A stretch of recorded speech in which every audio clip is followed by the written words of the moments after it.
Hello, everyone. Welcome to another Real Rap review. Today, I'll be reviewing 28 Years Later, and I forgot to mention, sorry to not introduce myself. This is JP Bonilla. This is going to be your untypical Real Rap entertainment review that comes once in the blue moon because I was taping a review about this movie and I was doing no spoilers. However, I realized during the middle of it that I just couldn't do it. I was struggling a bit because there's a lot I do want to talk about, and I just couldn't do it justice in a non-spoiler review. So this review will have spoilers. Be warned. You have been warned. So let's talk about it. 28 Years Later, the sequel to 28 Weeks Later, and that was the sequel to 28 Days Later. So we finally follow up on that universe 28 years later. Now, I really enjoyed this film a lot. There's a lot I loved about this film. The cinematography, the casting was really good, the acting was great. I had a blast with this film. I know there's one thing that's really decisive of everyone, and I will talk about that at the end. So, let's talk about the actual movie first. I got my notes here. I'm ready to go. I'm high energy right now. I'm very excited to talk about this film because it's one of my most anticipated films of the year. So, we got Aaron Taylor Johnson playing Jamie. We got Jodie Comer playing Isla, Jamie's wife, and we got their son Spike, played by Alfie Williams. So basically, you have the beginning where there's a typical father-son relationship between Spike and Jamie, and they go hunting and everything, and it's really cool. That scene where they're playing Boots, the song from the trailer, was like, it got your heart pumping so much. Like, I got worried. I was like, oh gosh, something bad is gonna happen, especially because then there's cuts to the carriers of the rage virus, because they're not zombies like the director says. Like, they are zombies, but they're not. So because they're actually alive, they can be cured. So basically, yeah, they're hunting and everything, and it's really cool. I thought the scene set the tone for the rest of the movie well, except there's not really a regular tone for this film. It is pretty interesting. So then they celebrate. Spike sees that Jamie's cheating on his mom and pisses him off. So Spike then decides, you know what? I know my mom is sick, which, by the way, yeah, she's sick in this film. They don't know what she has. They just know that she is suffering right now. So basically, he goes on his mission. He makes it his mission that he will go get her the best care. He talks about this doctor that, like, he's kind of an urban legend because you see that there's fires from far away, and it's him burning bodies, I believe, if I remember correctly. It's been a bit. And I found that take really interesting. I thought the doctor, played by Ralph Fiennes, he was pretty cool. I think I said his last name wrong, but my bad. So, he decides, you know what, I'm going to take my mother to this doctor. We're going to see if he can help her. And he does that, and it creates such a intense, feel. Like, I was really nervous about, something bad happening to one of them in the film, and it kind of does at the end. Of course, they go to the doctor, they finally see him, and, he diagnoses the mother with terminal cancer, and, then she dies, and, of course, he has a bunch of skulls. So, yeah, it's a pretty interesting film. I thought they did a good job getting you emotional at some points, especially when it comes to the mother and everything. It got me feeling sad, feeling bad for Spike, and it was really cool. I thought this movie was really cool, and I really enjoyed it a lot. Now, let's talk about it. The ending that's gotten a lot of people decisive about this film. Now, I will say that I'm kind of a defender of this ending, but I could see why people do not like it a lot. For all the amazing shots, for all the great story and everything, I do get why people think this should have been like a mid-credit scene or a post-credit scene, and I agree with that. That's the one negative I had.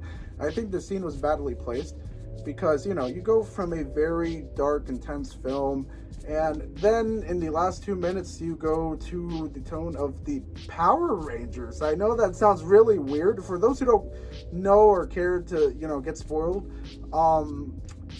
so how do I put this? There is a scene in the beginning where it shows us this kid named Jimmy, and he's with a bunch of other kids, and they're watching Teletubbies. They get attacked by carriers of the rage virus, his mom gets attacked. A lot of the other kids get attacked by the rage virus carriers. And he goes to his dad, who I believe is a priest, and then he's like, rise my sons. He's a guy in that trailer, and he gets attacked by a lot of the rage virus carriers as well.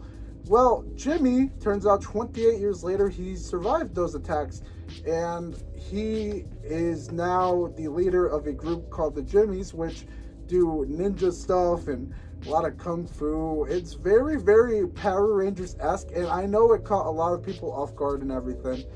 I more found it interesting, to be honest, and I do agree, like I said, it should have been like a mid-credit, post-credit scene, because, it shouldn't really be like with the rest of the film, because the rest of the film is pretty self-contained, pretty standalone, and this one's more to build up to the Bone Temple, the sequel that's coming out in January, 28 years later, the Bone Temple. And I do agree, like I said, that it should have just been, post-credit scene, mid-credit scene, somewhere around that. I think that would have been more better placed.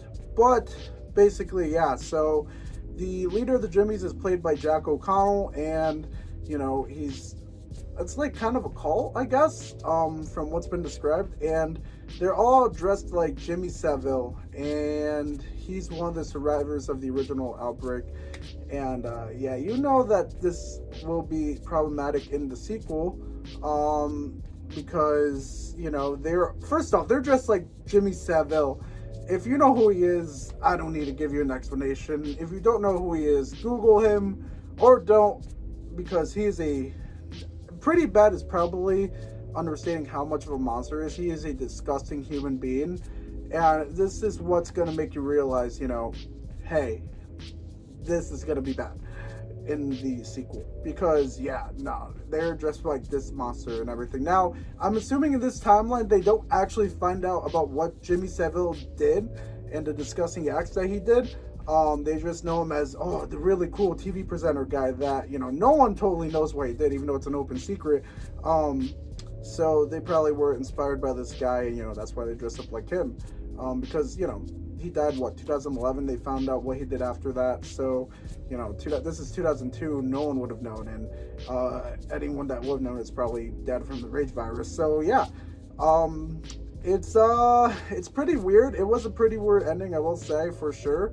And, I do agree that it could have been a mid-post-credit scene. So, I do agree with that. That's a negative from there. Maybe some of the pacing at times is kind of a negative too.